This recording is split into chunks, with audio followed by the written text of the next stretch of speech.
Bonjour Pierre. Bonjour Jean-François. Alors Pierre, après avoir décrypté l'actualité avec Guy, on revient sur le sommaire du nouveau numéro d'IT for Business, le numéro 2233, donc daté novembre, on a retenu 4 sujets pour nos lecteurs.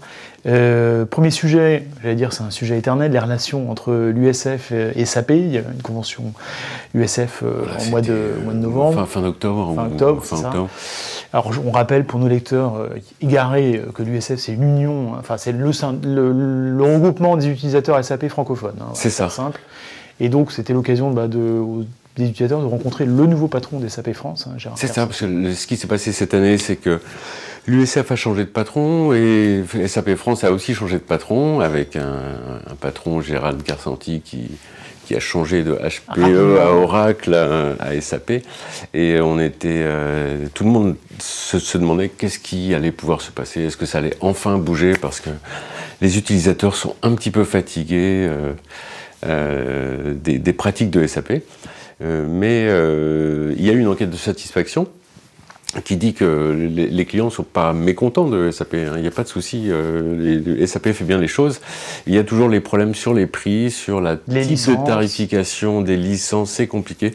Ça a changé au mois d'avril, et du coup, c'était l'occasion de faire le point. Chaque année, en fait, le directeur général de SAP France va à l'USF, rencontre les utilisateurs, et nous avons pu les avoir tous les deux ensemble pour faire un entretien croisé. J'invite nos lecteurs à le consulter. Autre sujet, évidemment, qui va concerner, je pense, beaucoup de nos lecteurs, la problématique des talents, de recrutement. Avec là, pareil, un dossier sur le sujet, comment recruter les bons talents. C'est vrai que c'est pas facile.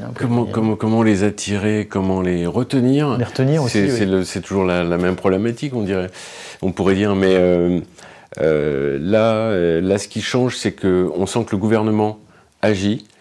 Il fait la grande école du numérique, vraiment il met le paquet sur le numérique. Ouais.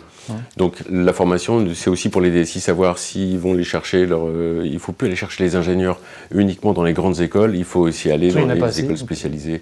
C'est ça. Il n'y en a pas assez, et on a même eu, c'était à l'AG du SIGREF, là c'était aussi début novembre je crois, l'ancien directeur de l'école de Centrale qui disait oui, mais on ne peut pas faire plus d'ingénieurs, sinon c'est sûr que ça baissera la qualité de l'enseignement et ils seront moins bien formés. Or la France est connue pour ses grandes écoles. Mais bon, pour les DSI, il faut surtout proposer des projets innovants, toujours motiver les gens et les former en permanence. Sur les nouvelles technologies. C'est prendre soin d'eux, quoi. Tout simplement. Collaborateur care. Alors de ce sujet sur la formation, sur les talents, l'événement du magazine du mois, c'est l'intelligence artificielle. Comment accélérer en matière d'intelligence artificielle? Pas mal d'initiatives au niveau du gouvernement, mais est-ce que c'est suffisant? Oui. La question est ouverte. Il y a de l'argent qui est mis sur la table. Il y a eu surtout le rapport Villani. Villani, bien sûr. Et ce qui est bien, c'est que le gouvernement commence à suivre, va suivre le rapport Villani, donc la création de centres de formation particuliers. Je ne reviens pas dans le détail. Cédric Villani, justement, que nous avons vu, qui intervenait à l'occasion d'une après-midi franco-chinoise sur les investissements en intelligence artificielle.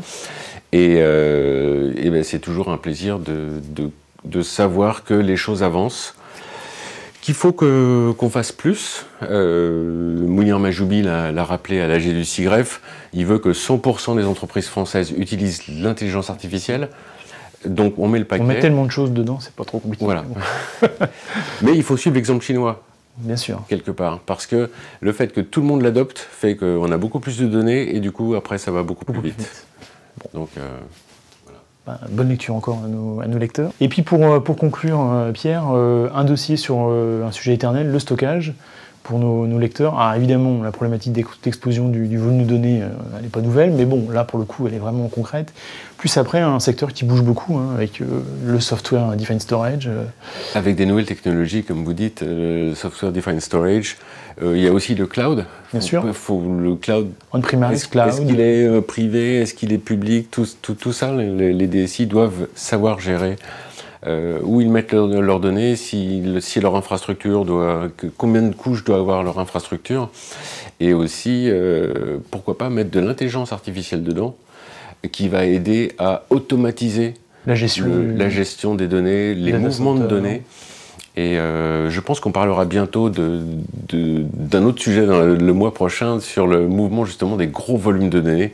Ce qui est impressionnant, il y a Google qui a sorti une appliance pour pouvoir transporter des pétaoctets de données.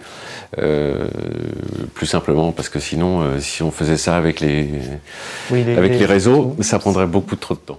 Très bien, donc suite au prochain numéro alors, si j'ai bien compris.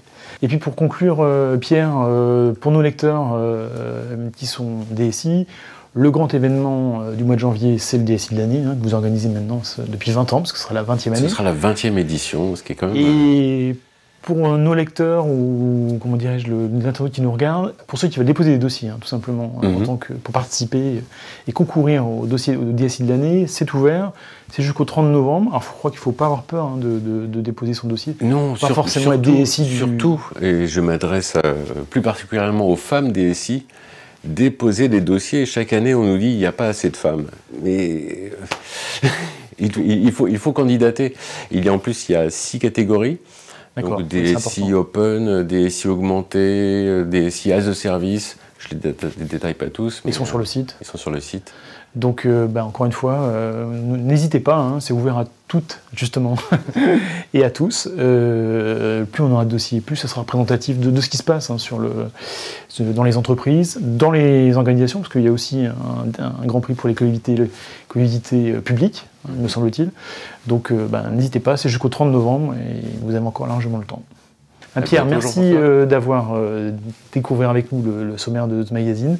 Je rappelle à nos lecteurs qu'ils peuvent aller sur le site, en dessous de la vidéo, il y a un lien pour ceux qui veulent s'abonner au magazine. Ils sont évidemment les bienvenus.